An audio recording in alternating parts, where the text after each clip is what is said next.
Donc, bienvenue pour un nouveau webinaire de l'école Grace Code. Donc, c'est une école qui aura lieu du 1er au 12 juillet 2024. On va parler beaucoup d'optimisation, d'architecture CPU et GPU, de précision sur du calcul, du profilage mémoire, du profilage en général. On va aborder les langages C++, Rust, Fortran et Python.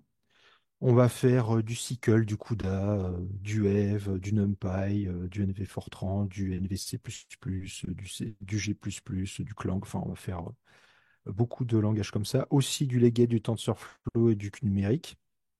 Et aussi du JAX et du DPC++, et un large panel de technologies. Donc là, il y a trois modalités d'inscription. Et ça tombe bien parce que les inscriptions, c'est la semaine prochaine que ça commence. Donc la première, c'est en présentiel à Annecy, où vraiment vous pouvez suivre avec les profs à Annecy, avec une session Bootstrap aussi à la fin. On a toute une journée où vous pouvez venir avec vos questions, vos projets, pour qu'on vous aide à les améliorer et à potentiellement les optimiser. Ensuite, on peut aussi suivre en distanciel, mais sur des sites satellites. Donc, ce sont des partenaires, des centres de calcul potentiellement partenaires de l'école qui vont vous fournir leurs ressources de calcul pour que vous puissiez suivre les cours, mais au plus près de chez vous. Donc là, j'ai perdu le compte, Karim, mais je pense qu'il y en a quatre, 5 déjà de bons, et puis il y Ah, en ah, a plusieurs qui sont en absolument. discussion, quelque chose comme ça. Ah, absolument. En Voilà, fait, il y ok. en a un à Toulouse, un à Marseille, un à Rouen, un à Reims, un en Belgique, un au College of Computing du Maroc. Donc, vous avez vu deux pays en dehors de la France. Nantes et Montpellier et en discussion avec plusieurs sites sur l'Île-de-France. Donc, si vous souhaitez être site satellite, c'est le moment, tout est gratuit, profitez-en. Voilà, Pierre. Ok, bah merci pour cette précision, parce que c'est vrai que là j'ai perdu le fil, hein. Il y a trop de choses en même temps qui se passent.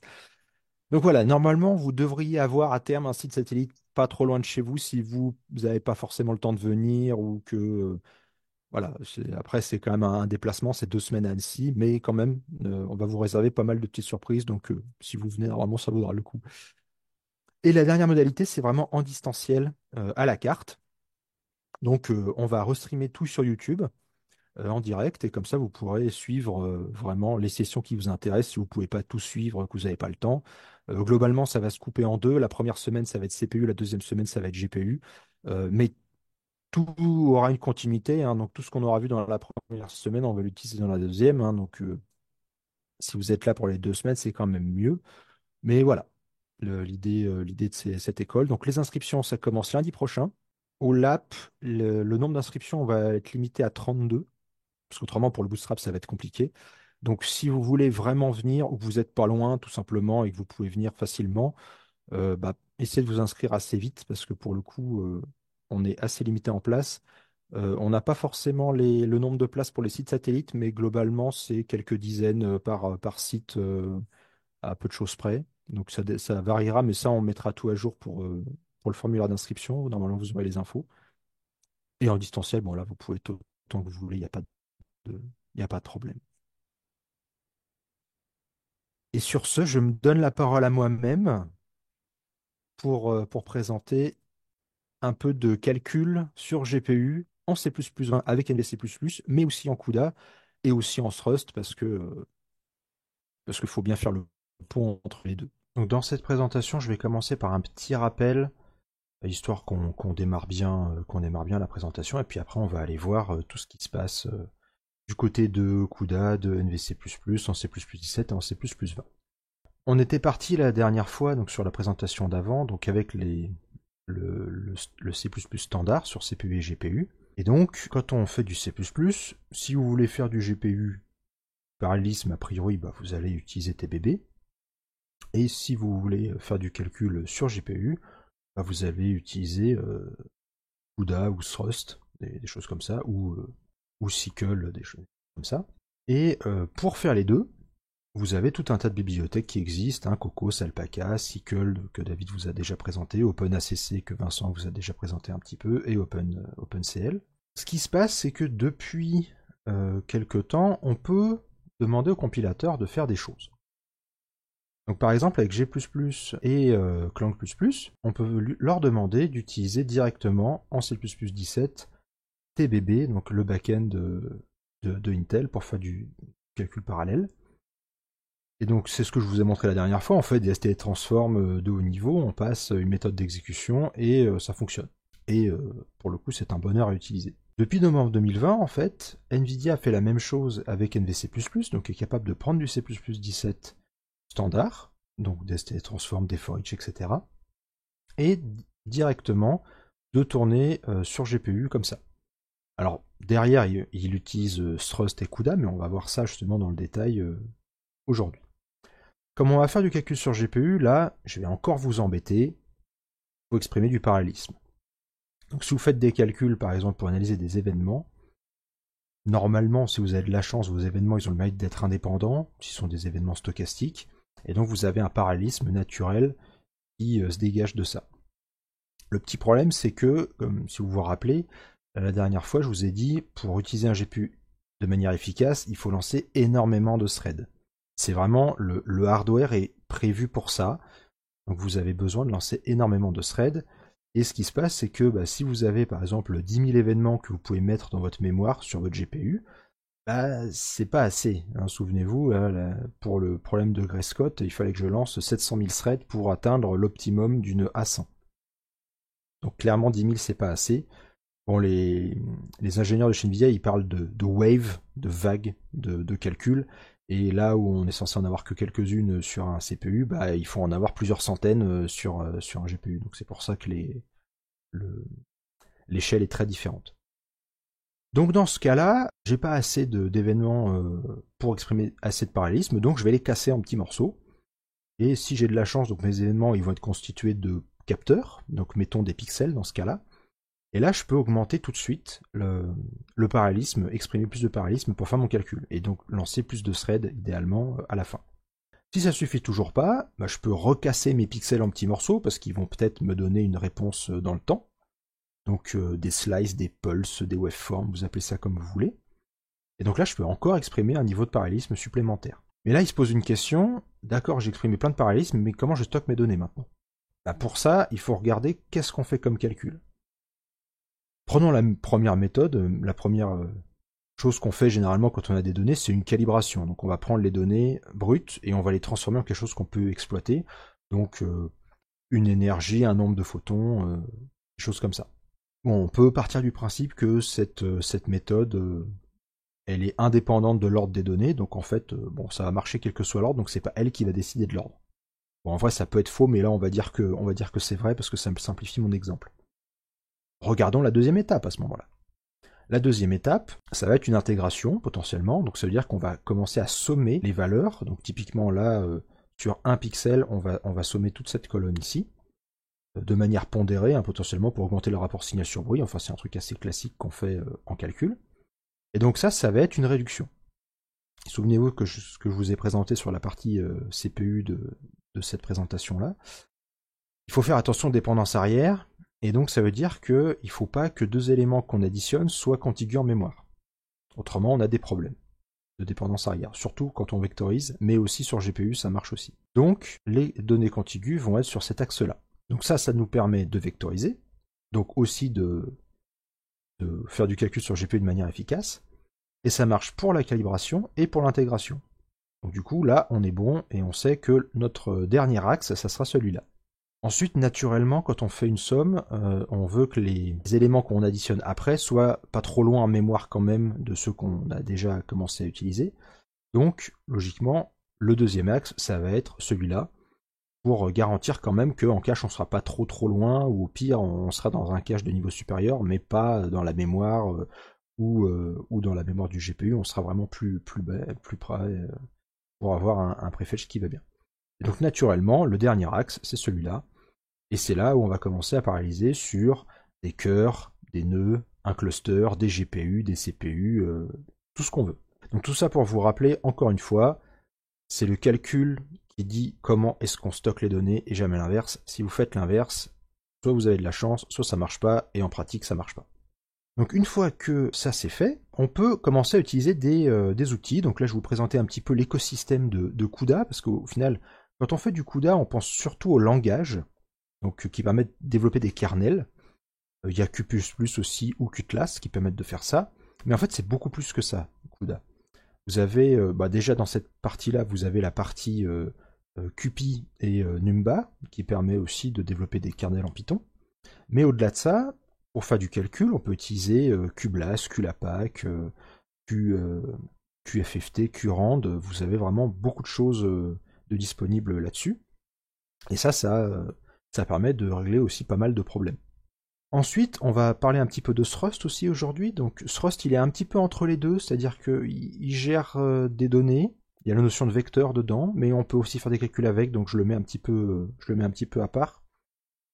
Il y a aussi la partie I/O, donc en termes de lecture et d'écriture de fichiers, donc avec QDF notamment, et les gates et QNumérique permettent aussi de faire des calculs donc à l'intérieur de Rapids, donc qui est plutôt pour faire du Python. Et ensuite, il y a la partie communication, vraiment avec le réseau, les I/O aussi, mais plutôt de manière réseau, donc avec NVChem pour faire de la communication point à point, GPU direct pour lire directement des données sur disque depuis un GPU sans passer par le CPU, je ne vais pas entrer dans le détail, et Nickel aussi pour faire de la communication de manière optimisée, mais avec la notion de la topologie de votre réseau. Donc ça, si vous voulez des précisions là-dessus, je vais faire un retour sur la GTC le 13 juin avec beaucoup de détails.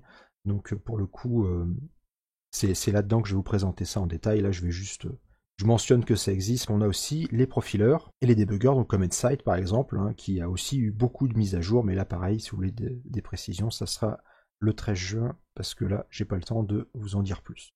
Quand on fait du calcul avec CUDA, moi, la première chose que je me dis, c'est, bon, est-ce que je peux ne pas écrire de kernel? Parce que c'est toujours ça de gagner.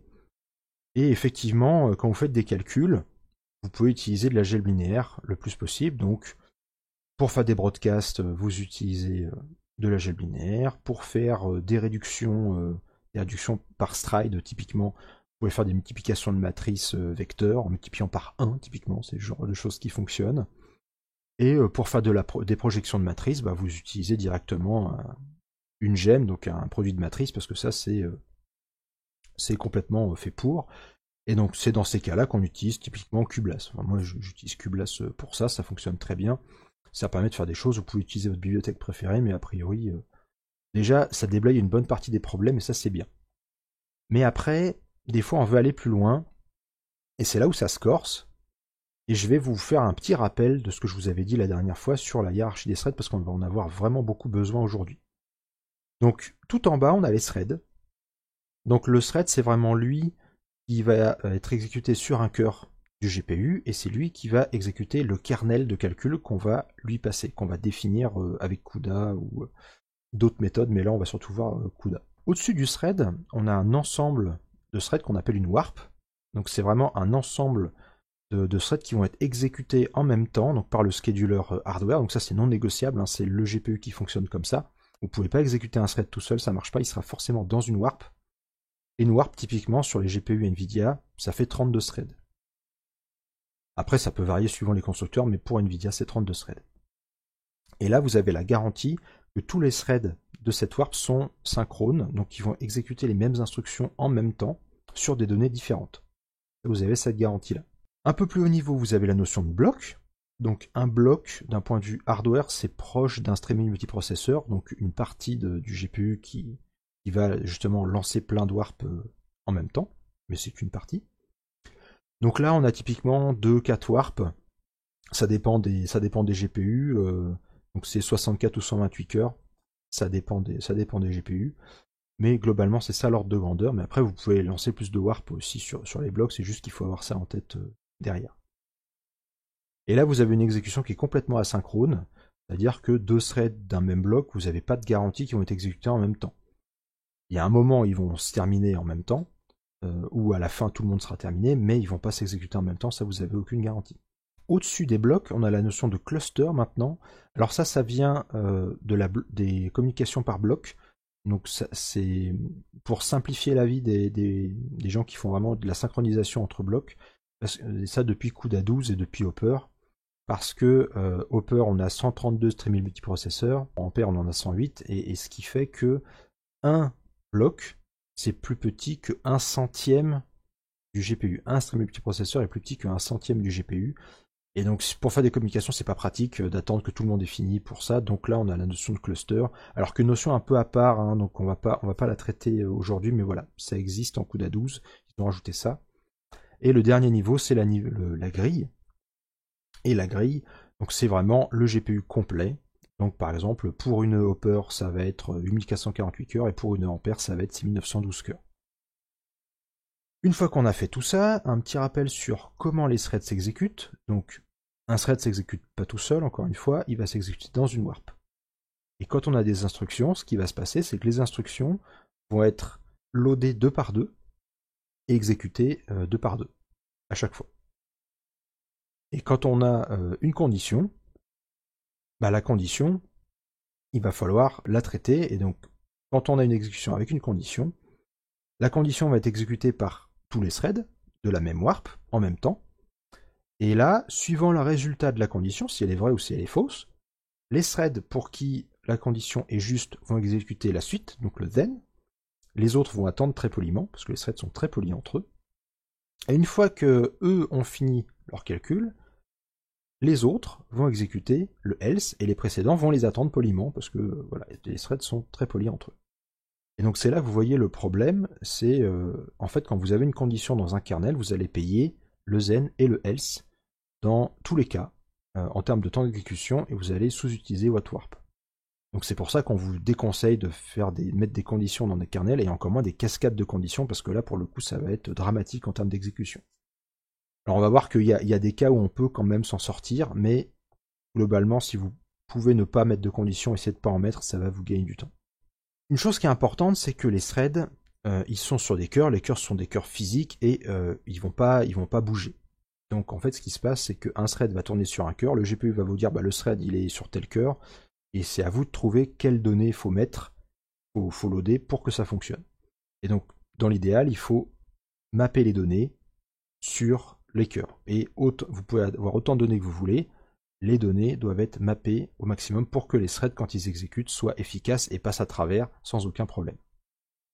Donc c'est pour ça que ce qui est important, c'est vraiment que les données, dès le départ, vous ayez un format qui permette d'avoir des accès contigus pour que tout soit efficace et qu'il n'y ait pas de problème d'une donnée qui arrive, qui est très loin par rapport à une autre, et là pour le coup ça va pas être efficace. Donc, première chose à faire, essayez de mapper les données correctement. Alors oui, mais comment on fait?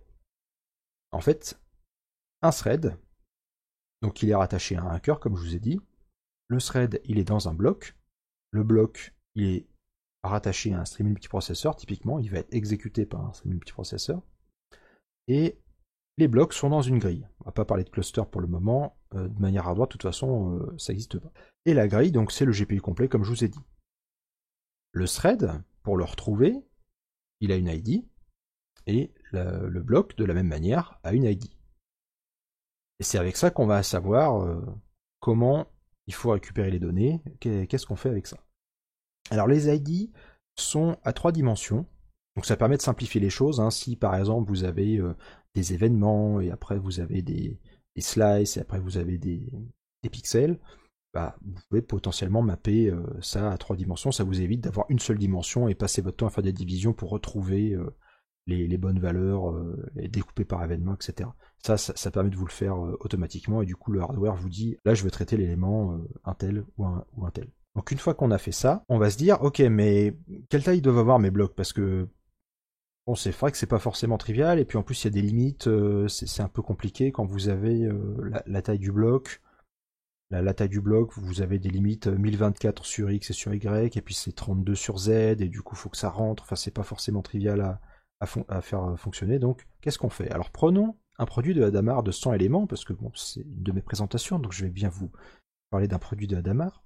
Prenons un cas très simple où on se dit bah j'ai 1000 éléments à traiter, on va faire 10 blocs de 100 éléments, et ça ira bien.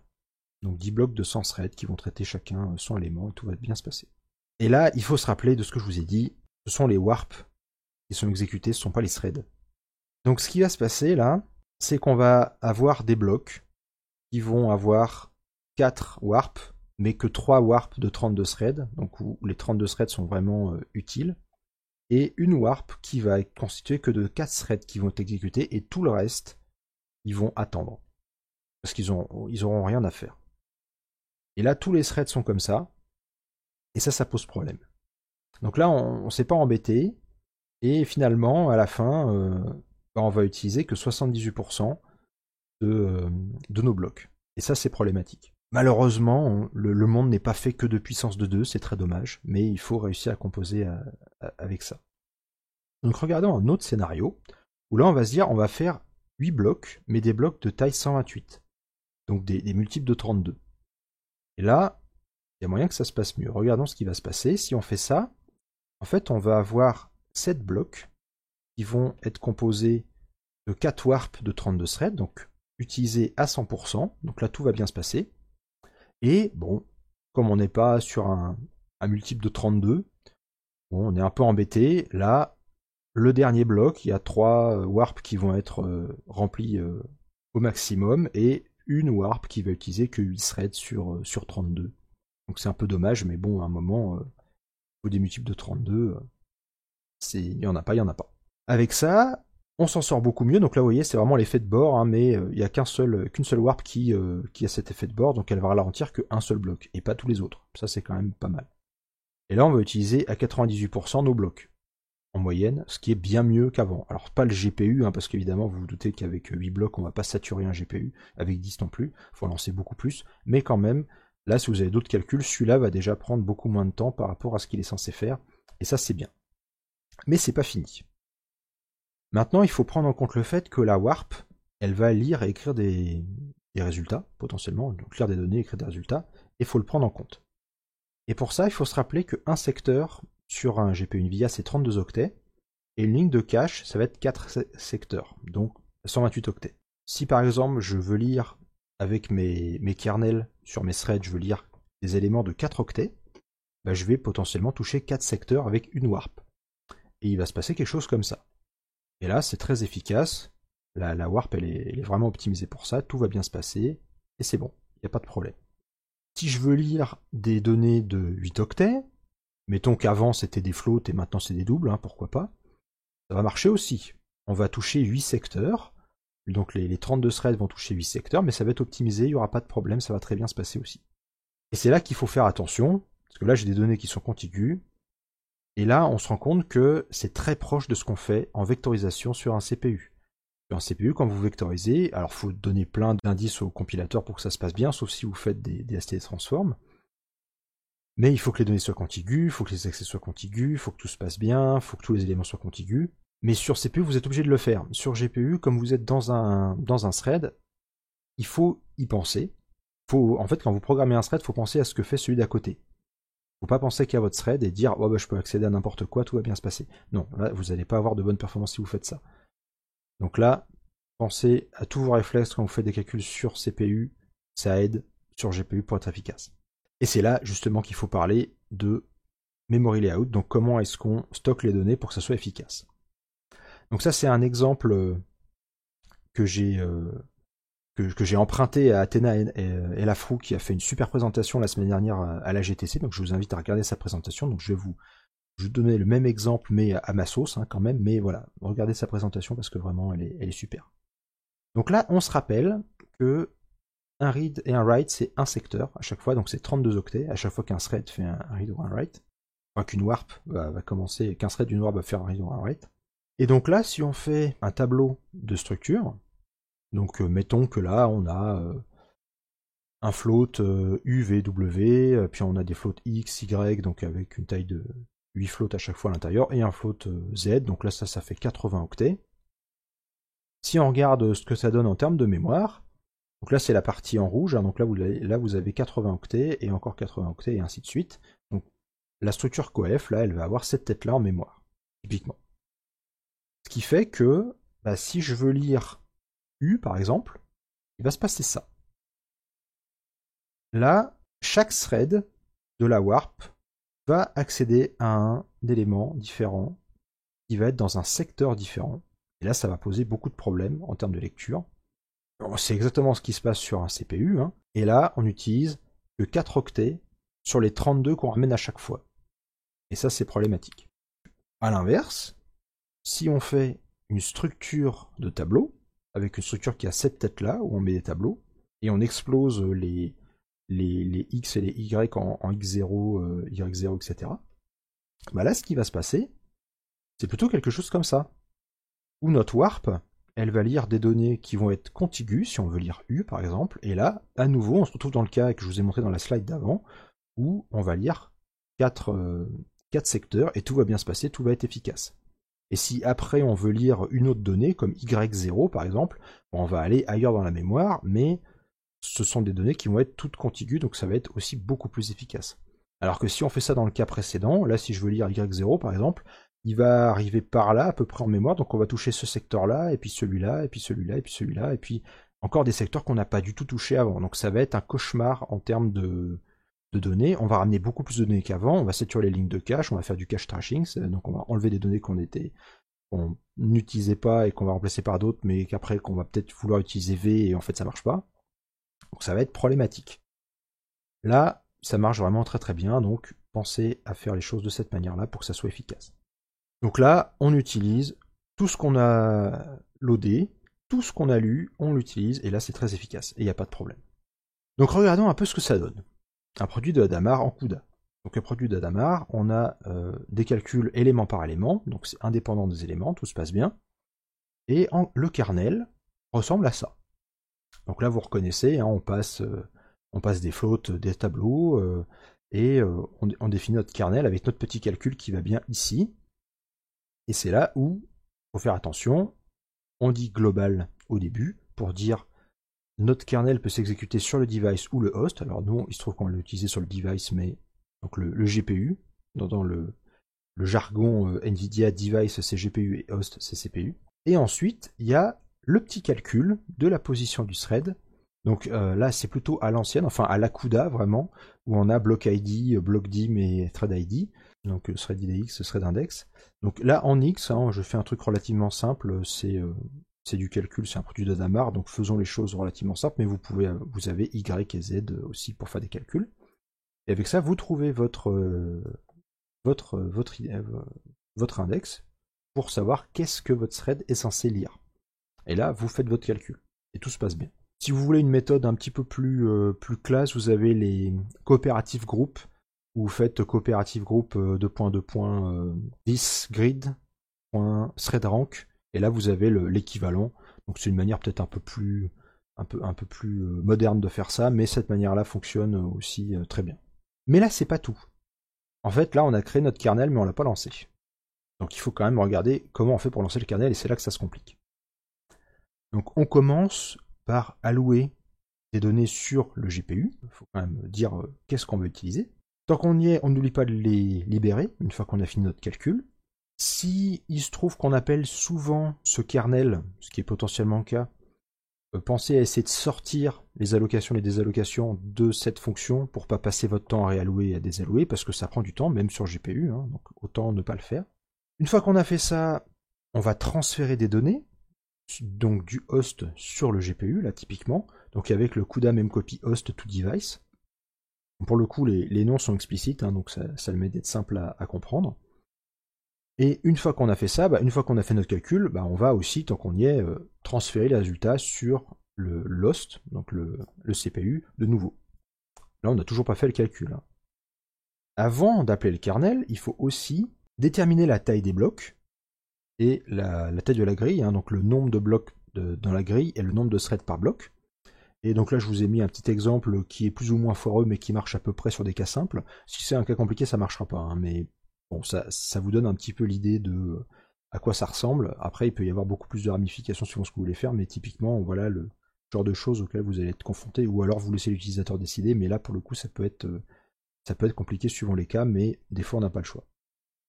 Une fois qu'on a fait tout ça, on peut enfin appeler notre kernel, donc avec les fameux triples chevrons qui sont ici, avec la dimension de la grille et la dimension des blocs, donc pour dire combien de blocs on traite par la grille et combien de threads on traite par bloc. Et c'est pour ça qu'il n'y a pas de boucle for dans le kernel, c'est en fait la boucle elle est ici, en fait c'est là qu'elle se passe. C'est vraiment le GPU qui va faire la boucle à votre place, parce que tous les calculs sont indépendants, donc il n'y a aucune raison de forcer un ordre dans ce cas-là. Et donc voilà pour cette partie.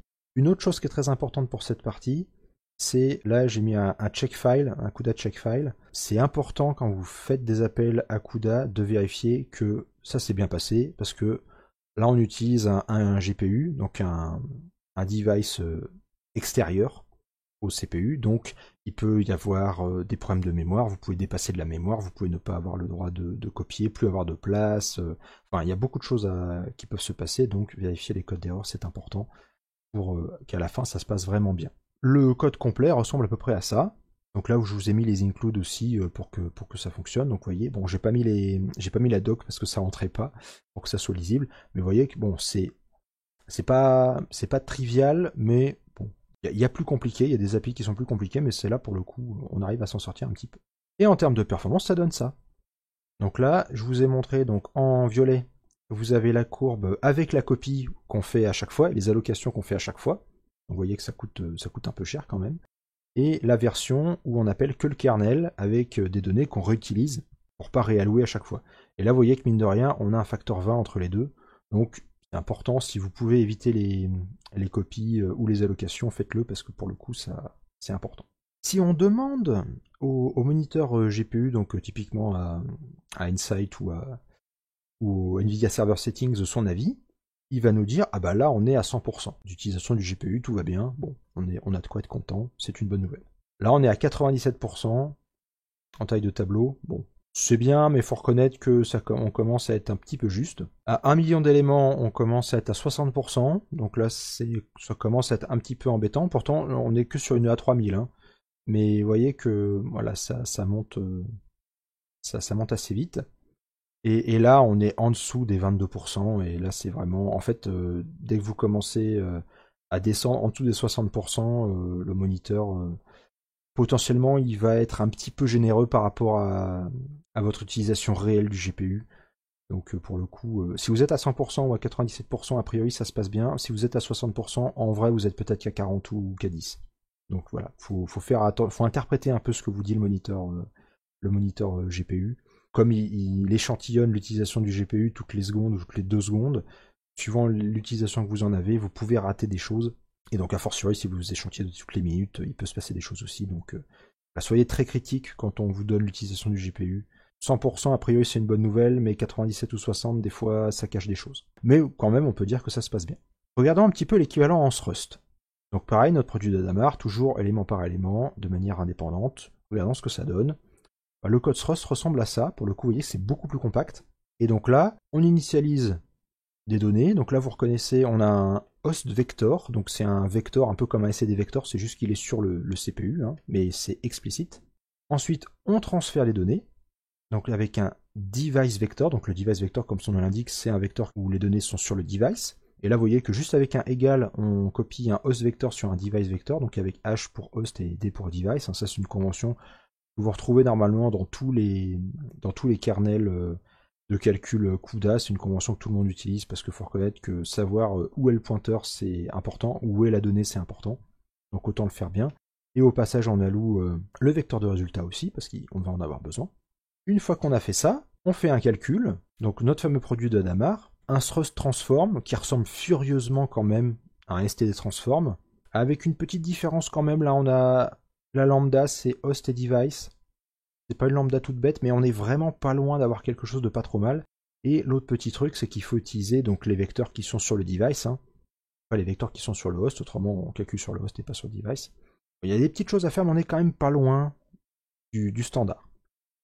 Et finalement, on transfère les résultats sur le CPU à nouveau, donc avec pareil une copie hein, du DVCraze sur HVCraze, et après on fait un petit print, un petit affichage des valeurs pour que le compilateur considère qu'on a bien fait le calcul et qu'on a bien utilisé le résultat, parce que si vous faites pas ça, il y a moyen qu'il vous fasse sauter toute la boucle et tout le programme s'il considère que vous avez pas utilisé le résultat et donc que le code ne sert à rien et que c'est du code mort. Donc suivant les options d'optimisation que vous passez, faites attention à ça parce que des fois on se fait avoir avec ça et ça arrive à tout le monde, hein, vraiment. Donc c'est quand même très compact et on commence à avoir quelque chose qui se rapproche des STD Transform. Et voici le programme complet, hein, avec les includes si vous êtes curieux de faire tourner ça chez vous. Dans le HPC SDK, je vous ai présenté CUDA, NVCC et thrust de manière plus ou moins indirecte, mais le cœur de la présentation c'est quand même la partie NVC++, qui, depuis novembre 2020, avec C++17 et l'option stdépart, tourne sur GPU. Et ça, c'est quand même ultra puissant, et c'est ça qu'on va voir maintenant. Donc, petit rappel de la présentation précédente. Notre produit de Hadamard, donc, qui est un calcul élément par élément. En C++ classique, on l'écrira avec une boucle for. Ce qui pose un petit problème, c'est qu'on explicite un ordre d'exécution qui n'est pas forcément nécessaire. Donc, on peut s'en passer. En C++ 11, on a les std_transform qui permettent de dire comment est-ce qu'on fait ce calcul sans la boucle for. Mais bon, il faut quand même reconnaître que c'est pas super lisible par rapport à une boucle for. Mais en C++ 17, 20 et 23, on a le std_transform avec une execution policy qui permet de dire comment je veux exécuter ce calcul-là. Donc en par_unsec, c'est typiquement ce qu'on utilise pour les GPU, mais on peut dire séquentiel, non séquentiel, donc unsec c'est vectorisé mais un peu plus, juste non séquentiel. Parallèle pour la partie parallèle sur CPU, et par_unsec donc pour les GPU typiquement, et pour les CPU aussi, hein, pour le coup ça fonctionne aussi avec TBB sans problème. Et donc ça fonctionne aussi, mais il faut faire des petites choses. Prenons notre produit d'Adamard. Si on utilise NVC++, il faut le dire à CMake, exporte CC égale le chemin vers GCC, exporte CXX avec le chemin vers NVC++, comme ça vous vous embêtez pas à passer des arguments à CMake, le -d CMake CXX compiler ou -d CMake C compiler, c'est plus simple. Et une fois qu'on a fait ça, soit on utilise NVC++ stdépart égale CPU, et il va tourner sur CPU, en utilisant TBB, hein, parce que tous les compilateurs utilisent TBB, hein, donc NVC++ ne fait pas exception. Mais il y a une petite subtilité, c'est qu'il faut linker explicitement avec TBB quand on compile, autrement vous allez avoir un problème de compilation. Avec G++, il y a le même problème, il faut le faire aussi, avec Lang++, il y a le même problème, il faut linker explicitement. On se fait avoir une fois, après on fait attention et ça marche. Si on fait le calcul sur GPU, là c'est NVC++ stdépart égale GPU, et là ça tourne sur GPU. Et donc comme je vous disais, il va utiliser thrust, hein, typiquement. Et là, il y a une autre subtilité, c'est qu'il ne faut pas linker à CUDA ou à thrust. Le compilateur se débrouille, NVC++ se débrouille, il fait sa cuisine comme il veut, donc tout se passe bien. Il ne faut surtout pas l'aider, autrement vous allez avoir un programme qui va compiler, mais à l'exécution il va se passer une catastrophe, CUDA va vous dire qu'il y a un problème. Donc laissez-le gérer sa cuisine comme il l'entend et ça marchera tout seul. Une autre subtilité de NVC++, c'est qu'il a besoin d'avoir une équivalence entre tous les pointeurs CPU et tous les pointeurs GPU, donc vous ne pouvez pas utiliser d'allocation statique quand vous compilez avec NVC++, c'est que vous voulez que votre programme puisse tourner sur GPU aussi, avec le stdépart égale GPU. Et ça c'est important, il faut faire attention pour que ça fonctionne. Donc si vous avez une erreur bizarre du genre CUDA qui vous dit j'arrive pas à trouver l'équivalent de la mémoire entre un pointeur CPU et un pointeur GPU, c'est typiquement ça le problème, c'est que vous avez une allocation statique quelque part, alors après il faut la trouver, mais ça peut vous mettre sur la voie, il vous reste une allocation statique quelque part. Donc là, il faut faire attention. Petit rappel sur l'utilisation de la mémoire, comme je vous ai dit, quand on fait du CUDA, vous avez des données sur votre CPU, le CPU peut y accéder, ensuite vous faites l'allocation sur votre GPU et vous faites votre copie, et une fois que vous avez fait ça, le GPU peut accéder aux données et tout se passe bien. Et si vous oubliez de le faire, il y a CUDA qui est pas content et qui vous dit ah bah non, là j'arrive pas à lire ces données-là, ça marche pas. On s'est tous fait avoir par ça, et bon, c'est pour ça qu'on passe notre temps à expliciter les transferts de données quand on fait du CUDA. Ou quand on fait du thrust, hein, ça marche aussi.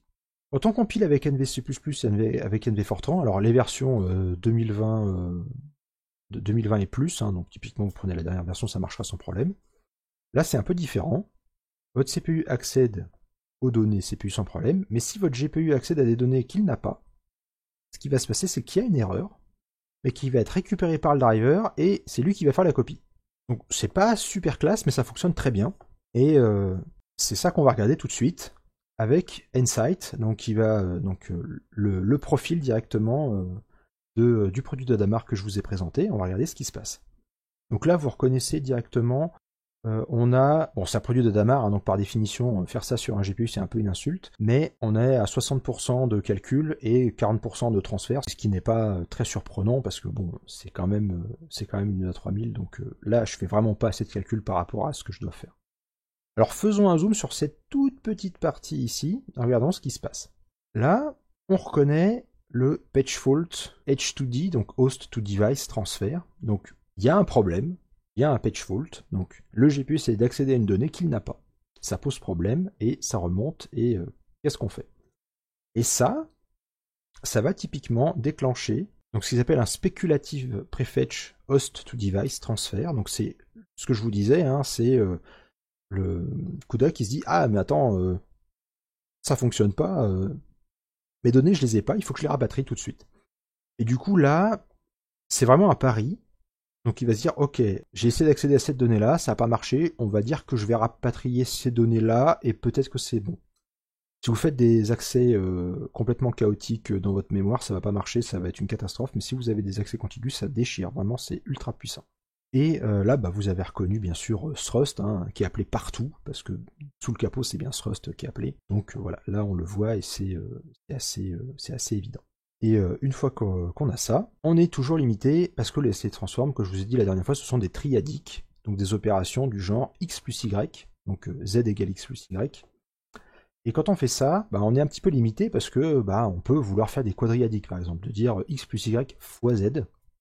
Et ça, pour le coup, on est un petit peu embêté. Alors, en C++ classique, on peut faire ça comme ça. On a un indice i, et puis on appelle plusieurs fois les tableaux avec les indices qui vont bien, et ça se passe bien.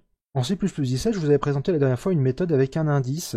Alors, c'est pas très très classe, mais ça fonctionne, et les vecteurs, il faut les passer par copie, justement, pour enclencher la copie, quand vous les passez ici. Pas les passer par référence. Si vous les passez par référence, NVC++ ne va pas être content. Donc passez-les par copie, faites attention à ça. Ça déchire sur GPU. Pour le coup, c'est très efficace, ça marche très très bien. Et vous avez un exemple, un des premiers exemples qu'ils ont mis en ligne, c'est Lulesh.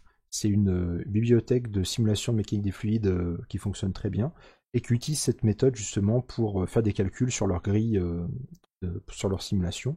Et c'est exactement cette méthode-là qu'ils utilisent. Alors c'est pas super classe parce qu'on a besoin d'un tableau en plus avec des indices. Donc typiquement sur ce cas-là, c'est un peu embêtant parce que vous avez 4 tableaux vraiment utiles et vous avez un 5e tableau qui a la même taille hein, potentiellement, mais qui contient que des indices. Donc vous avez un 5e de votre mémoire qui est utilisé par des indices. C'est que un 5e, c'est pas très dramatique, mais bon, c'est vrai qu'on pourrait faire plus classe. Mais un côté positif quand même, c'est que c'est très proche de ce qu'on fait quand on a un CUDA kernel en fait.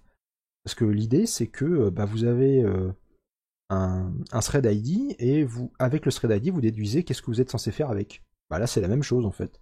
J'ai i qui pourrait être mon thread ID que j'avais dans ma version dans mon kernel CUDA et je fais des choses avec. Donc au final transférer, faire de la conversion entre un kernel CUDA et ça, finalement, c'est plus simple quand on a cette mécanique-là. Mais c'est vrai que c'est pas très C++esque et c'est pas très classe parce qu'on a besoin d'un indice en plus.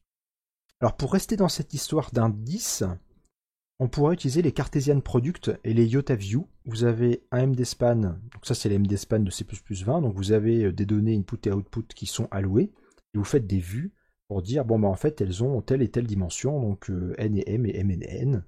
Alors, bon, on va faire une transposition de matrice. Hein.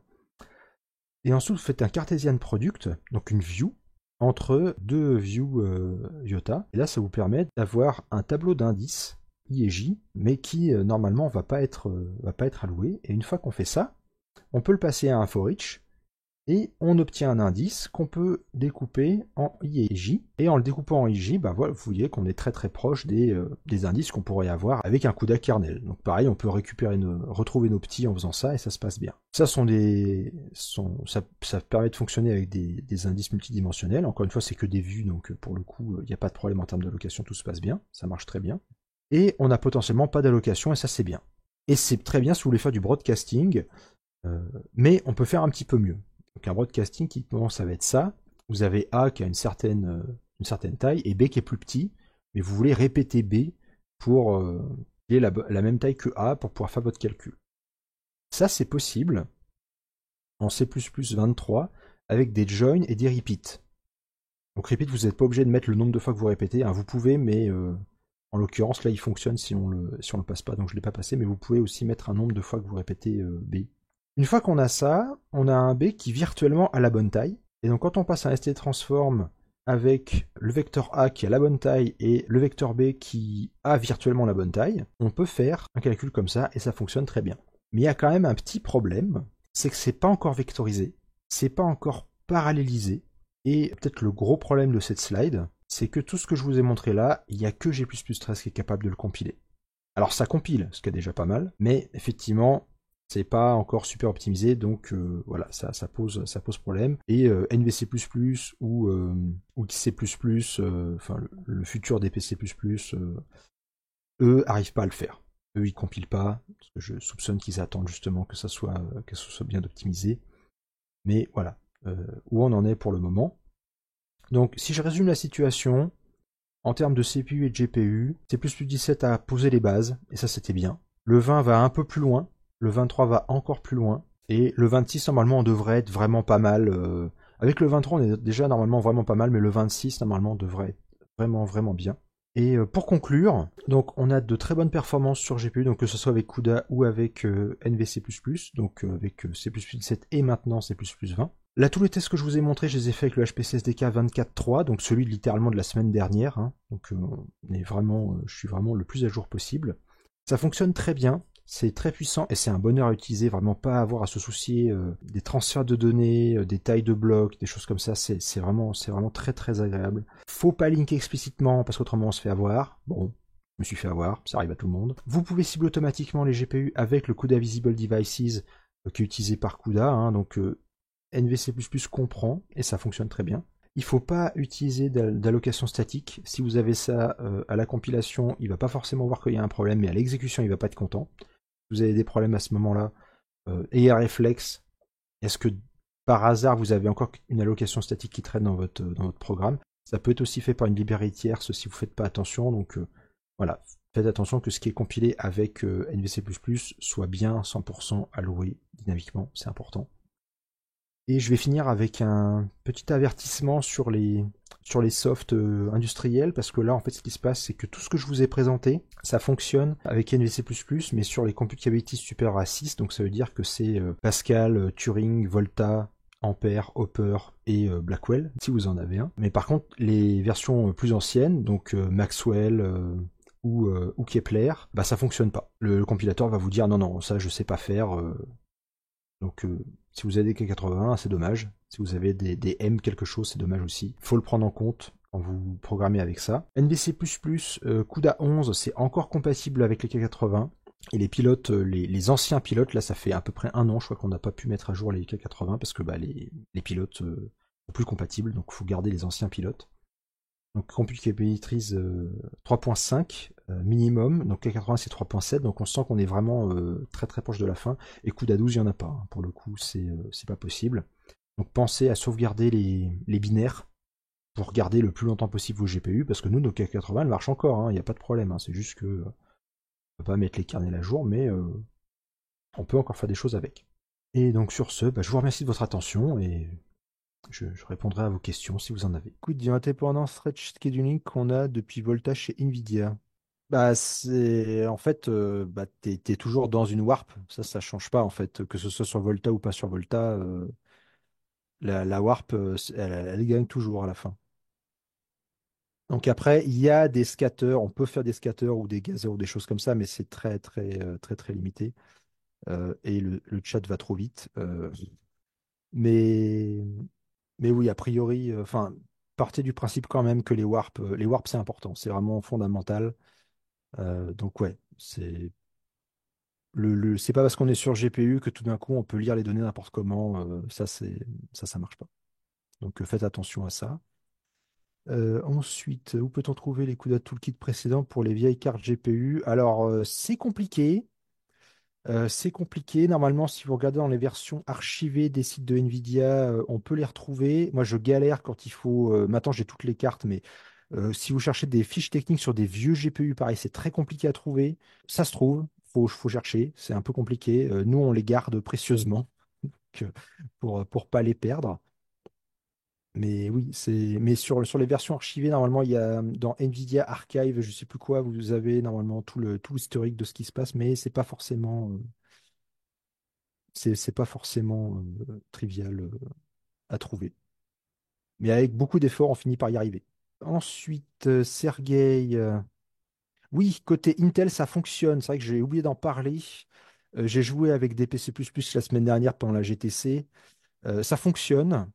Alors ça fonctionne, mais comme VC++, hein, donc il n'y a pas de join, il n'y a pas de repeat, il n'y a pas de Cartesian product, il n'y a pas les dernières choses qu'on pourrait avoir pour faire du calcul sur le GPU, mais ça fonctionne.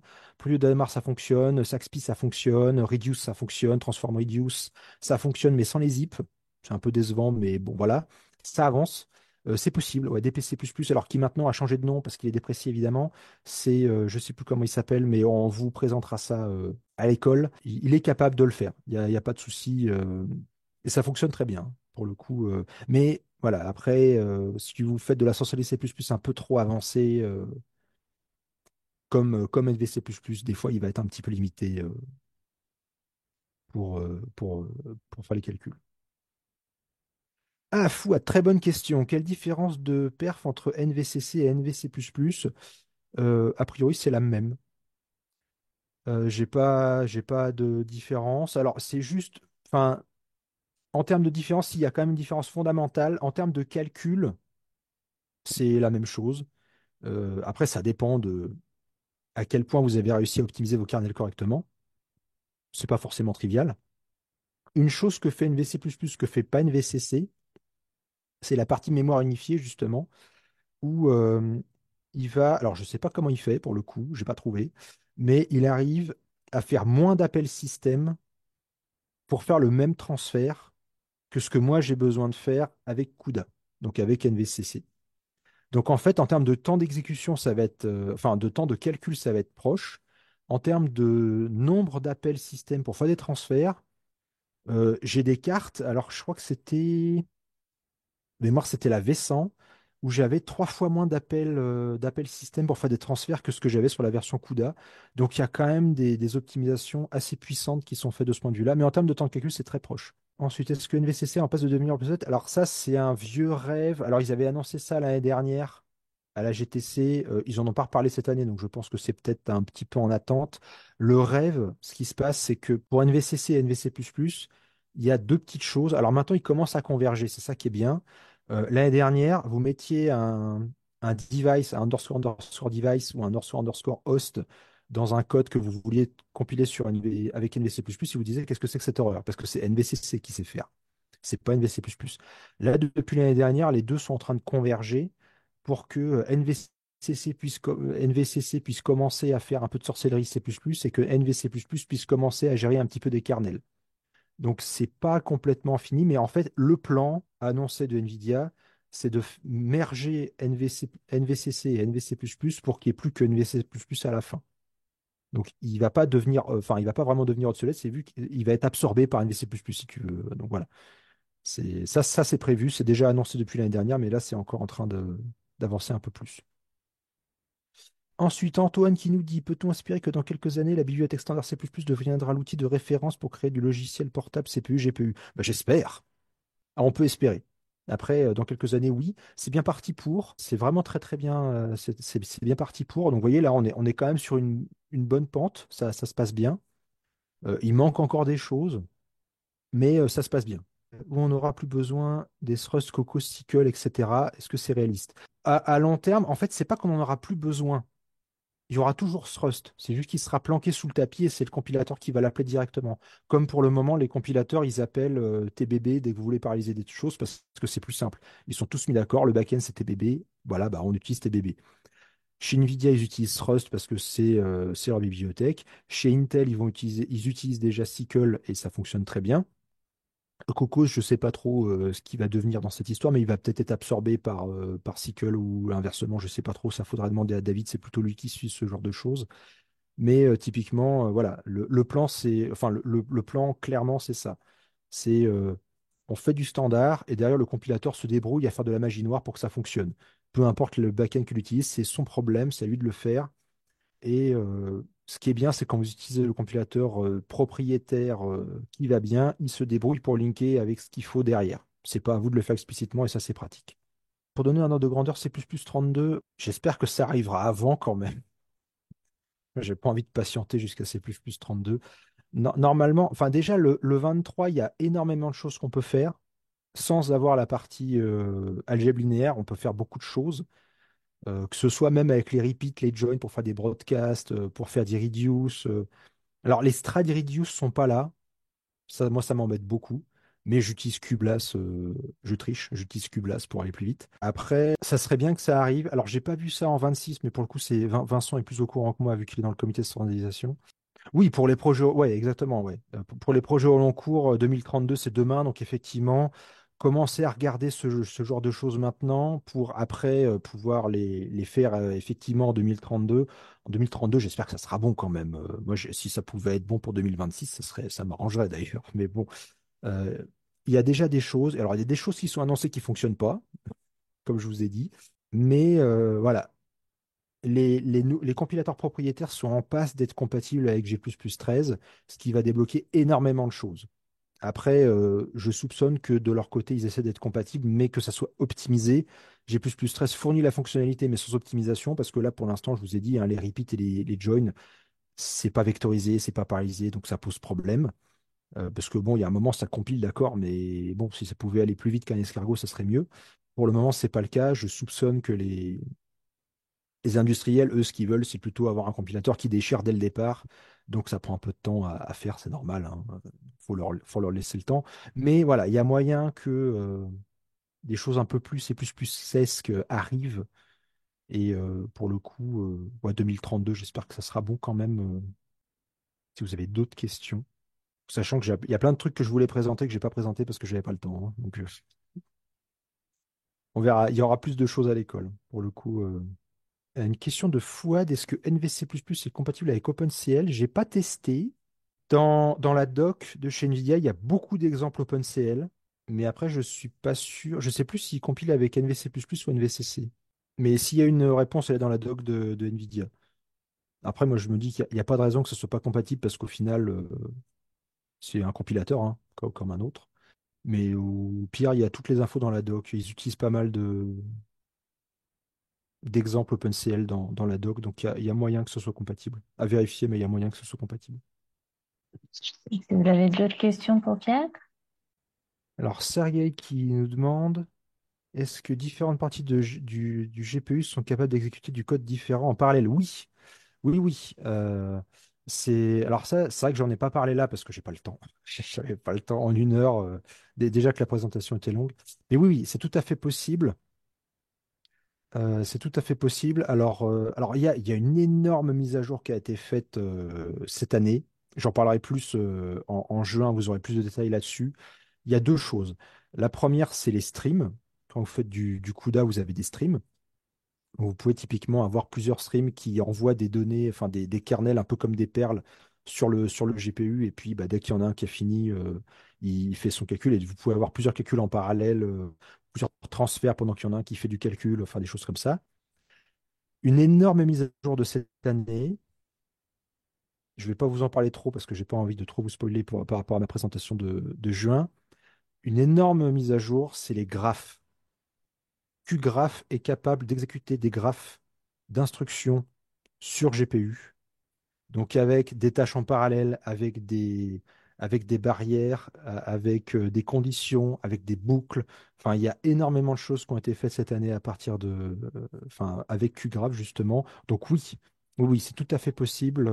Avant, c'était possible avec plutôt des streams ou des choses comme ça. Maintenant, on peut carrément passer un graphe. Donc, un graphe, c'est un programme, hein, typiquement.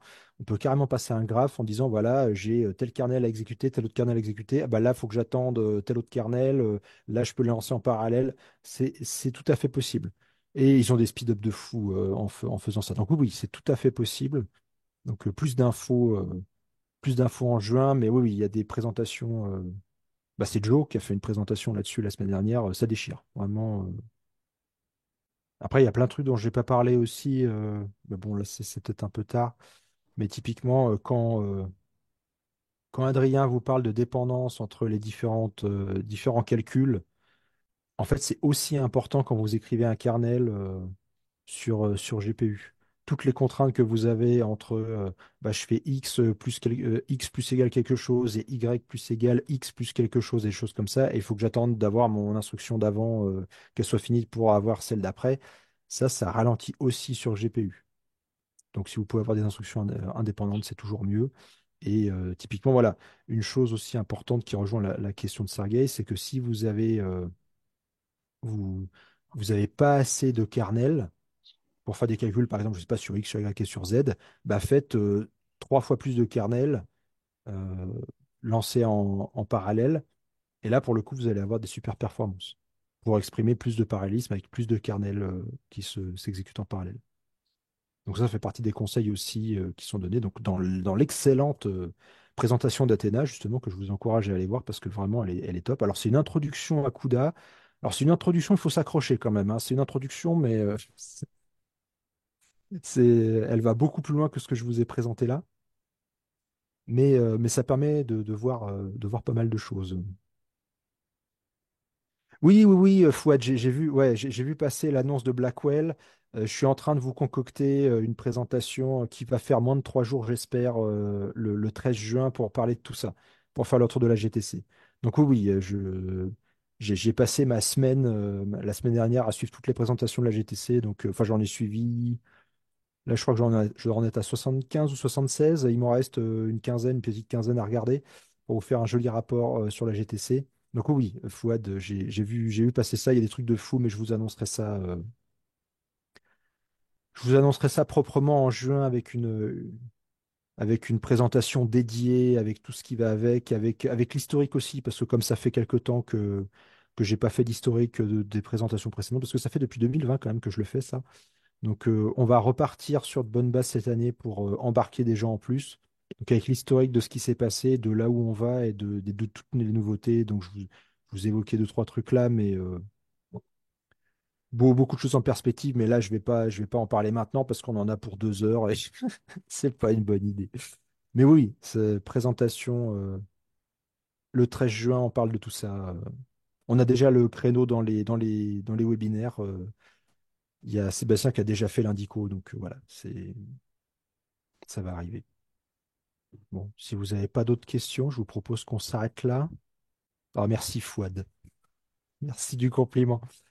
Enfin, si plus personne n'a de questions, eh ben, je vous remercie d'être venu à cette présentation et puis je vous dis à la prochaine. À la prochaine. Donc la semaine prochaine, c'est Joël qui va vous présenter de la sorcellerie C++ 20 avec Eve. Donc voilà, venez aussi, vous allez voir, ça va être intéressant. C'est de la vectorisation CPU C++ 20. Mais bon, Eve, Joël vous présentera ça beaucoup mieux que moi, donc je ne vais pas en dire plus. Mais vous allez voir, ça va être intéressant. Merci beaucoup, Pierre. Et Ah, bien. n'oubliez pas l'ouverture des inscriptions, du coup, pour la Graceful School. C'est la semaine prochaine. Vous avez toutes les informations sur le site internet. Eh ben, merci tout le monde, à la prochaine.